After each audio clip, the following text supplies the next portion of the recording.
तो हेलो दोस्तों, कैसे हैं आप लोग। आई होप आप सभी अच्छे होंगे।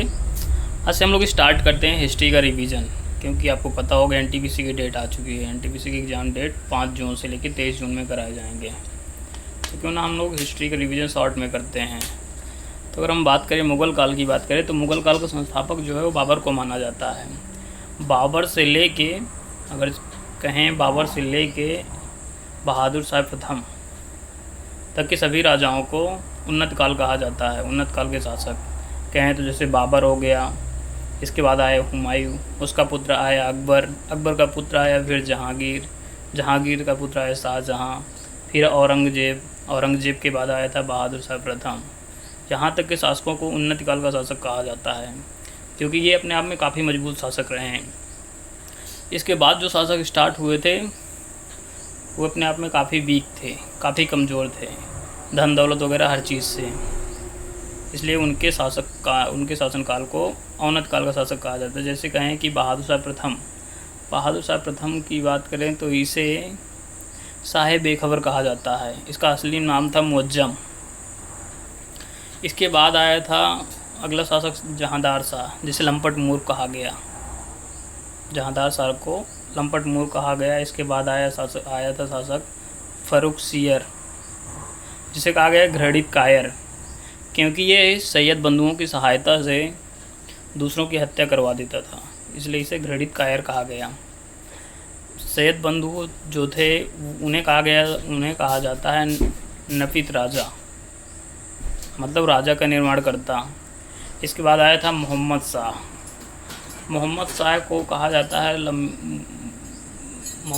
कहा जाता है कि ये रंगीला बादशाह, इसे रंगीला बादशाह कहा जाता है क्योंकि ये डांस और मदिरा पान वगैरह का बहुत आशिक था। इसकी 3 चीज़ें बहुत महत्वपूर्ण हैं। अगर बात करें जैसे कि 1737 ईस्वी का इसका मराठा आक्रमण, 1737 ईस्वी में मराठों ने इस पर आक्रमण किया था और इससे सारा धन इससे लूट लिया था। और इसे एक वादा किए थे कि अगर तुम हर साल हमें 5 लाख रुपए दोगे तो हम विदेशी आक्रमण से आपकी सहायता करेंगे। इसके बाद अगर बात करें तो 1739 ईस्वी में 2 साल बाद ही ईरान का शासक नादिर शाह इस पर आक्रमण कर ही दिया, पर उन्होंने झूठा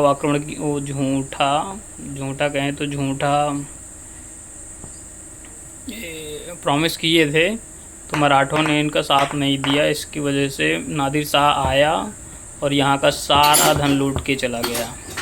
इसके बाद बात करें तो मोहम्मद शाह जिसे रंगीला बादशाह कहते हैं हम लोग, इसी ने ही जजिया कर को पूरी तरह से समाप्त किया था। जजिया कर को पूरी तरह से समाप्त किसने किया था अगर बात करें तो मोहम्मद शाह रंगीला ने ही किया था। इसके बाद अगर हम बात करें तो इसके बाद जो आया था वो अहमद शाह था। अहमद शाह के समय में मुग़लों की इतनी बुरी कंडीशन हो गई थी कि मुग़ल दरबार की वस्तुओं को नीलाम करना पड़ा था। मुग़ल दरबार की जो वस्तुएं थे उन्हें बेचना पड़ा था। इसके बाद अगला शासक जो आया था वो आलमगीर द्वितीय था। तो जो मैंने बताया, अगर आलमगीर द्वितीय के बारे में आप 2-4 शब्द बताएं तो अच्छी बात है। इसके बाद इसके आगे कल रिवीजन करते हैं, ऐसे शॉर्ट में रिवीजन करें।